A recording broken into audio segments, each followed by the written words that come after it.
Hello everyone, welcome back to my channel. और कैसे हो आप सब? उम्मीद करती हूँ आप सब बहुत अच्छे होंगे, खुश होंगे, स्वस्थ होंगे। और ये व्लॉग है कल अर्ली मॉर्निंग का। एक्चुअली सुबह सुबह उठ के मेरा पहला काम जो होता है ना, वो ये बर्तन जमाना होता है। क्योंकि क्या होता है, मैं रात को ही सारे डिश वॉशर में बर्तन चला देती हूँ और साफ़ सुथरे वो धुल करके निकल भी आते हैं। मेरे बच्चे उसको निकाल करके यहाँ पर रख देते हैं। ये काम मैं उनसे ही करवाती हूँ। जो डिश वॉशर का काम है ना, ये सोहम और कबीर ही करते हैं। तो बस वो सारे बर्तन यहाँ पर रख करके चले जाते हैं। और नेक्स्ट डे जब मैं उठती हूँ सुबह, तो मैं उन्हें अपनी अपनी डेडिकेटेड जगह पर जमा देती हूँ।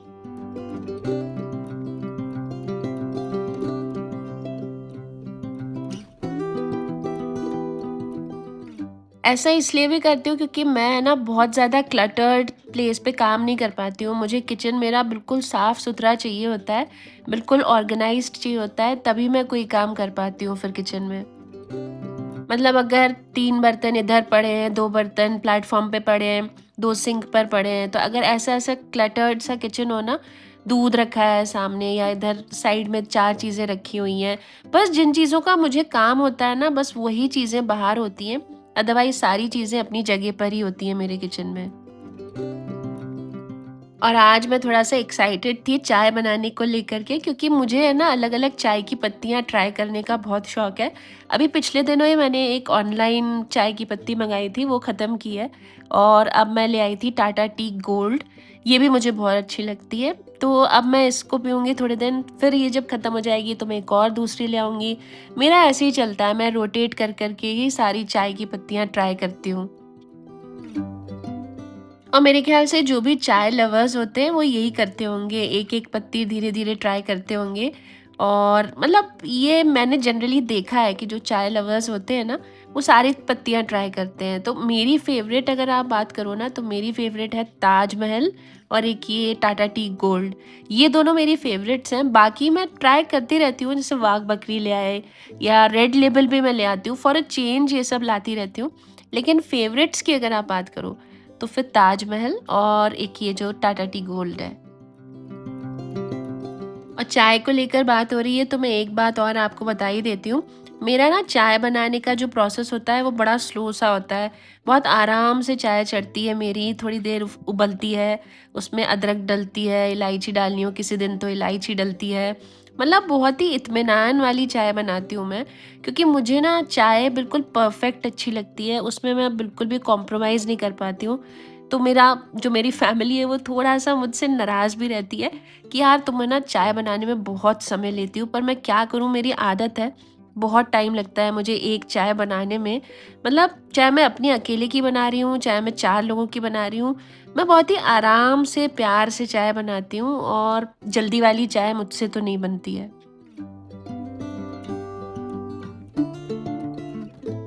और इसीलिए मेरी फैमिली ना मेरी चाय को बीरबल की चाय बोलती है। वो ये कहते हैं कि ये तो बड़ी देर तक बनने वाली है, तो उसका एक नाम भी हो गया है, बीरबल वाली चाय।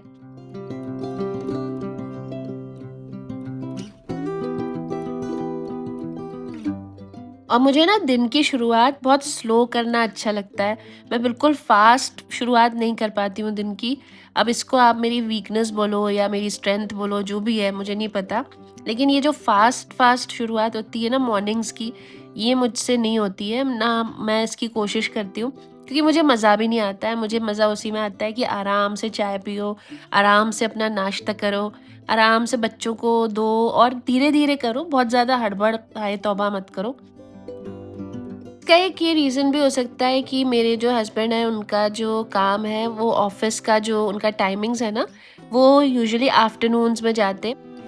ये देखो, सो हमने कर दिया है पूरा बेड तैयार। और हमेशा ये इतना अच्छा तैयार करता है ना, मैं इसी से ही करवाती हूँ ये काम। मैंने पहले भी आपको एक व्लॉग में बताया हुआ है ये।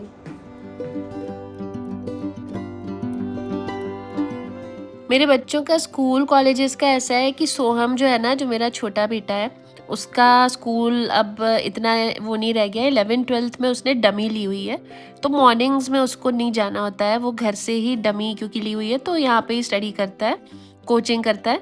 और जो कबीर है, जो बड़ा वाला है, वो 3rd ईयर में है। उसका कॉलेज चल रहा है, तो वो भी कोई बहुत ज़्यादा कॉलेज नहीं जाता है, 2-3 दिन जाता है हफ्ते में। तो मेरी जो मॉर्निंग्स होती है ना, वो बहुत ज़्यादा रश वाली नहीं होती हैं, क्योंकि मुझे बहुत आराम से भी मैं अफ़ोर्ड कर सकती हूँ, धीरे-धीरे काम करना, धीरे-धीरे चाय पी कर के दिन की शुरुआत करना। मेरे अपने ही काम बहुत ज़्यादा होते हैं, तो बस उसके लिए ही मुझे तैयारी करनी होती है, तो सुबह-सुबह कोई ऐसी एज़ सच बहुत ज़्यादा हड़बड़ नहीं होती है। हाँ, लेकिन घर के काम सारे खुद मैं ही करती हूँ, जैसे कुकिंग हो गया, डस्टिंग हो गया। सिर्फ़ एक झाड़ू-पोंछे के लिए मैंने हेल्प लगाई हुई है, लेकिन आज वो आई नहीं थी, तो ये काम भी मुझे ही करना था। तो मैं सिर्फ़ झाड़ू ले लेती हूँ, और पोंछा जो होता है ना, वो मैं नहीं करती हूँ। उसके लिए मैंने वो लिया हुआ है, जो एक आजकल रोबोट आता है ना, आपने अगर देखा होगा, जो पोंछा भी कर देता है, झाड़ू भी कर देता है। तो मैंने काफ़ी साल पहले लिया था वो, 3-4 साल पहले लिया था। कभी-कभी मेरे काम आता है।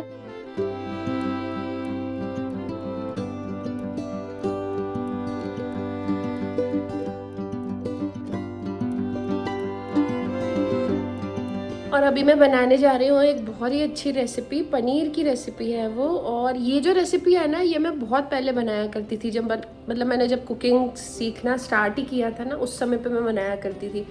तो काफ़ी गैप हो गया था, मतलब ऐसे ऑन एंड ऑफ बनाया है बीच में भी, लेकिन अभी बनाए हुए काफ़ी गैप हो गया था।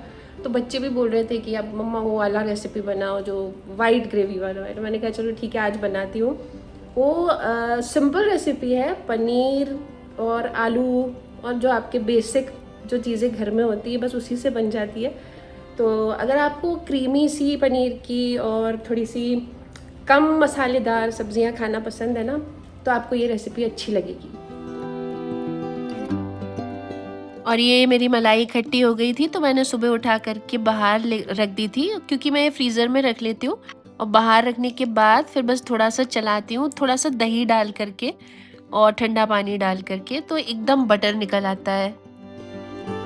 और ये जो मलाई निकालने का काम होता है ना, ये मैं हाथ से ही करती हूँ, काफ़ी समय से हाथ से ही करती हूँ।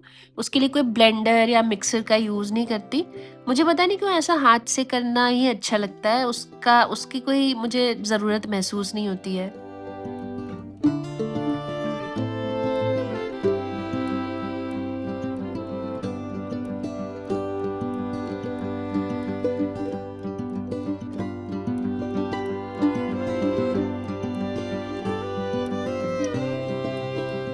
और यहाँ मैंने ले लिया है पनीर, और उबले हुए आलू लिए हैं मैंने। कुछ आलू मेरे छिले हुए रखे थे ऑलरेडी, एक आलू बिना छिला रखा था, तो ये इसको मैं अभी छील लूँगी। 4 प्याज लिए हैं, 3 बड़े हैं और एक थोड़ा मीडियम साइज़ का है। एक पूरा लहसुन का ये लिया हुआ है बंडल। 4 मिर्चियाँ, मिर्ची आप अपने हिसाब से कम ज़्यादा कर सकते हो। और ये अदरक। तो बस मसाले के लिए तो मेरे को यही सामान लगने वाला है। ये जो है, ये वो जो मैं बनाऊंगी बॉल्स या कोफ्ते आप बोल सकते हो, उसके लिए लगेगा। और बाकी मैं आपको बताऊंगी, अभी काजू भी लगेंगे इसमें, किस तरह से डालेंगे वो सब बताऊंगी आपको। और ये जो रेसिपी है ना, ये मैं तब से बना रही हूँ जब से मैं इस घर में शादी करके आई थी। सबसे पहली रेसिपी जो मैंने बनाई थी वो यही बनाई थी। तो इस रेसिपी को बनाते वक़्त मुझे काफ़ी नॉस्टैल्जिया भी होता है, नॉस्टैल्जिक भी फ़ील आता है। और सच बताऊँ तो मेरे घरवालों को ये वाली रेसिपी सबसे ज़्यादा पसंद भी आती है। इसके लिए जो मैंने इंग्रेडिएंट्स लिए थे, 4 प्याज़ लिए थे, 3 मीडियम साइज़ के, 1 थोड़ा छोटा था, हरी मिर्ची, लहसुन का एक पूरा बंडल ले लीजिएगा, अगर छोटे हो तो 1 पूरा, और अगर बड़े ज़्यादा हों तो हाफ़ भी ले सकते हो, और अदरक। बस इनका एक पेस्ट बना लेंगे हम।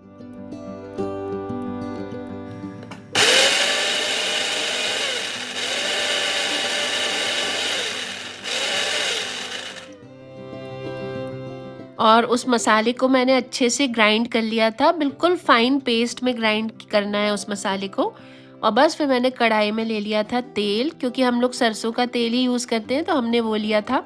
आप कोई भी तेल यूज़ कर सकते हो।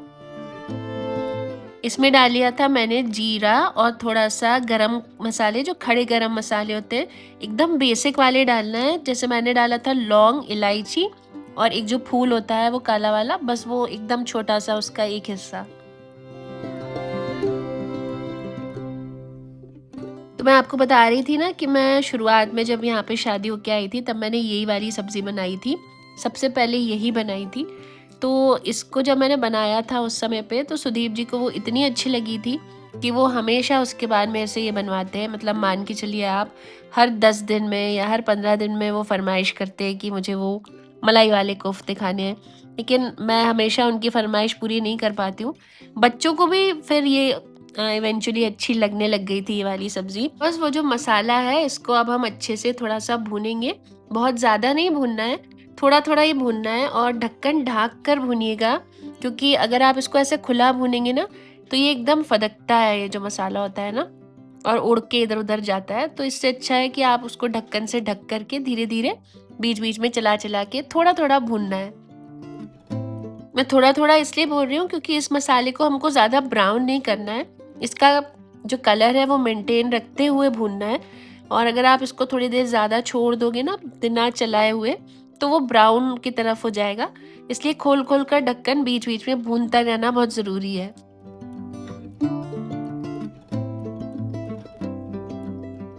इस बीच में मैंने पनीर और आलू दोनों चीज़ों को काट करके रख लिया था। हालाँकि इसको हमें काटने का कोई इतना काम नहीं है, क्योंकि काट करके नहीं डालना है हमें। इन दोनों को अल्टीमेटली हमें मैश करना है। लेकिन मैं इसको काट करके रख लेती हूँ ताकि और ईज़िली मैश हो जाता है। अदरवाइज़ आप चाहो तो फुल आलू अगर आपके पास बॉइल्ड है या फुल पनीर है तो उसको आप ग्रेटर में ग्रेट भी कर सकते हो।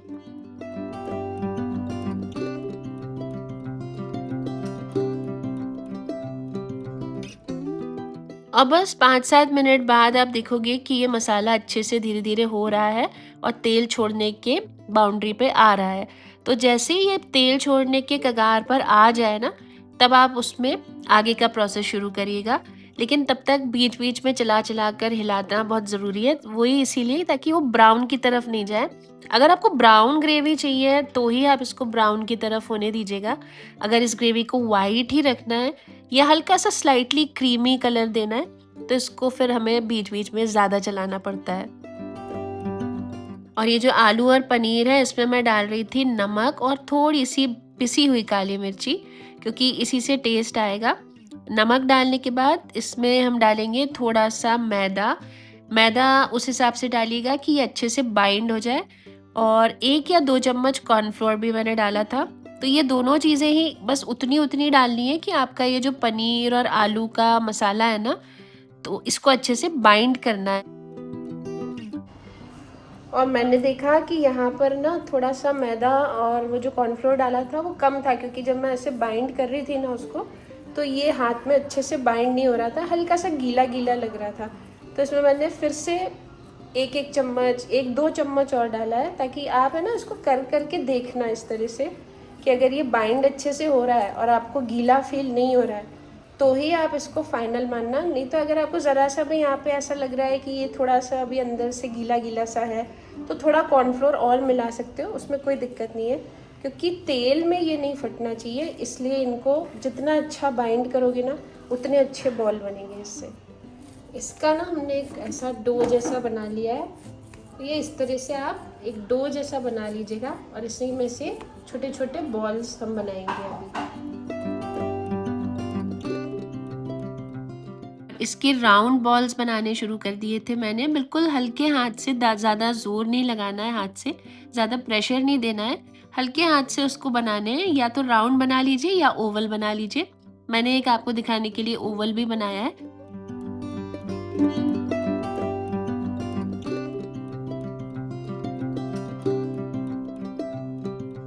और कोशिश करिएगा कि इस बॉल को जिस कढ़ाई में आप तलें ना, वो नॉन स्टिक हो तो बहुत अच्छा है, क्योंकि इसके चिपकने के चांसेस उतने ही कम हो जाते हैं अगर आप स्टील की या लोहे की कढ़ाई लेते हैं ना। वैसे लोहे की कढ़ाई में मुझे नहीं लगता कि कोई दिक्कत आएगी। स्टील की अवॉइड करिएगा, क्योंकि वो चिपकने के चांसेस होते हैं स्टील में। यहाँ मैं एक-एक बॉल इसलिए तल रही थी क्योंकि मुझे शुरुआत में थोड़ा डर लग रहा था कि ये बॉल्स चिपक ना जाएँ आपस में, क्योंकि मेरी कढ़ाई है छोटी। अगर आपके पास बड़ी कढ़ाई हो ना तो आप 2-3 बॉल्स भी एक साथ डाल सकते हो। मैं अवॉइड कर रही थी क्योंकि एक्चुअली मुझे थोड़ा-सा शुरुआत में डर लग रहा था। और मैंने फ्रिज में देखा तो मेरे काजू ख़त्म हो गए थे, तो मैंने अभी मंगवाए ब्लिंकिट से, ये आ गए थे मेरे काजू। तो इसमें मैंने करीब 20-25 काजू का पेस्ट बना लिया ये।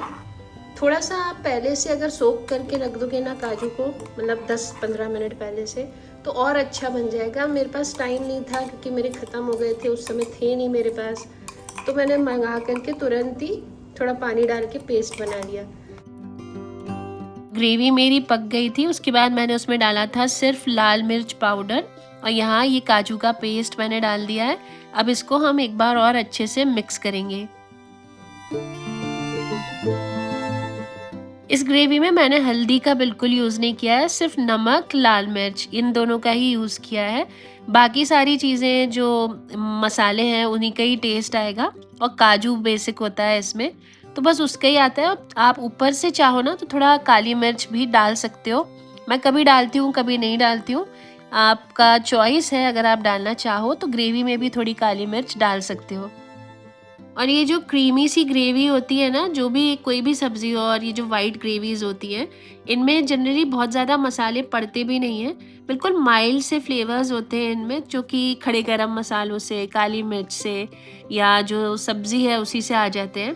तो इसमें ज़्यादा मसाले डालना भी नहीं चाहिए। मैं तो ऐसी तरह से बनाती हूँ, ये जो वाइट ग्रेवी की जो भी वेजिटेबल्स मैं बनाती हूँ ना, ज़्यादातर वो सब बहुत ही माइल्ड और फ्लेवरफुल होती हैं। और काजू डालने के बाद इसको लगातार चलाना बहुत ज़रूरी होता है, नहीं तो काजू का पेस्ट जो होता है ना, वो नीचे लगने के बहुत चांसेस होते हैं। इसलिए मैं इसको बार बार चला रही हूँ। थोड़ा सा बीच बीच में ढक देती है, और फिर उसको हटा करके काली मिर्च पाउडर मैंने उसमें डाला है फ्लेवर के लिए। ये अब आप चाहो तो डालो, नहीं डालना चाहो तो कोई दिक्कत नहीं है, क्योंकि ऑलरेडी हमारा वो जो मलाई कोफ्ते वाला कोफ्ता जो है ना, उसके अंदर हमने काली मिर्च डाली हुई है। पर मैं प्रेफ़र करती हूँ थोड़ा-सा ग्रेवी के अंदर भी डालना, इसलिए मैं डाल लेती हूँ। आप चाहो तो कसूरी मेथी भी डाल सकते हो, अगर काली मिर्च ना डालना चाहो तो। और आखिरी में थोड़ा-सा पानी और डालने के बाद मैंने इसको ढक कर के थोड़ी देर और पकने के लिए छोड़ दिया था। और इसके बाद मैं इसमें डालूँगी थोड़ा-सा दूध, या दूध की थोड़ी-सी गाढ़ी-गाढ़ी सी जो मलाई होती है ना, वो भी आप ले सकते हो। चॉइस है आपकी, अगर आप चाहो तो दूध भी ले सकते हो, और मलाई लेना चाहो तो मलाई भी ले सकते हो। अगर आपको ग्रेवी थोड़ी-सी गाढ़ी की तरफ रखनी है तो मलाई लीजिएगा, और अगर आप चाहते हो कि थोड़ा-सा रनी रहे ग्रेवी, तो थोड़ा दूध के साथ मलाई लीजिएगा।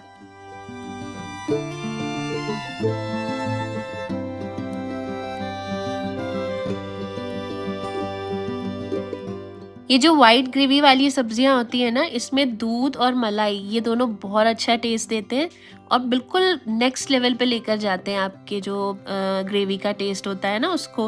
वैसे लोग जनरली अमूल का जो क्रीम आता है वो भी यूज़ करते हैं, मैं भी कर लेती हूँ अक्सर कोई कुछ सब्जियों में। यहाँ मैं डाल रही हूँ थोड़ी सी शक्कर, 1 टीस्पून शक्कर डालिए, ताकि सारे मसाले और थोड़ा टेस्ट बैलेंस हो जाएगा। आप चाहो तो इसको अवॉइड भी कर सकते हो। अगर आपको मीठे की तरफ ग्रेवी अच्छी लगती है तो ही आप ये शक्कर डालना, और अगर आपको ज़्यादा मीठी ग्रेवी पसंद नहीं आती है तो शक्कर अवॉइड कम्प्लीटली कर सकते हो। यहाँ मैंने बिल्कुल थोड़ा सा गरम मसाला भी स्प्रिंकल कर दिया है आखिरी में। ये बिल्कुल आखिरी की स्टेप्स है जो मैं आपको बता रही हूँ ना, ग्रेवी पकने के बाद की स्टेप्स है ये। जो मलाई लिया है और ये जो हल्का सा गरम मसाले का एक फ्लेवर दिया है, बहुत भर भर के गरम मसाला नहीं डालना है, सिर्फ फ्लेवर के लिए थोड़ा सा स्प्रिंकल करना है ऊपर से। ये देखिए, ये बनकर तैयार हो गई है मेरी ग्रेवी, और बहुत अच्छा कंसिस्टेंसी पे आ चुकी थी ये। तो बस मैंने इसको कर दिया था बंद, और अब मैं धीरे धीरे इसके अंदर डालूंगी अपने कोफ्ते। ये जो कोफ्ते हैं ना, इनको आप तब डालिएगा जब आपकी ग्रेवी थोड़ी सी ठंडी हो जाए। एकदम बॉइलिंग हॉट ग्रेवी में मत डालिएगा, नहीं तो ये जल्दी से गल जाते हैं। बस मैंने इसके साथ सेक लिए थे गरम गरम पराठे। तो बस सुदीप जी की थाली लगाई मैंने, और उनको आ गया था मज़ा। उनको बहुत अच्छी लगती है ये सब्ज़ी, मैंने आपको पहले भी बताया था। वो वेट ही करते रहते हैं कि मैं कब ये सब्ज़ी बनाऊं। तो बस आप लोग भी ट्राई करिएगा और मुझे बताइएगा कैसी लगी आपको ये सब्ज़ी।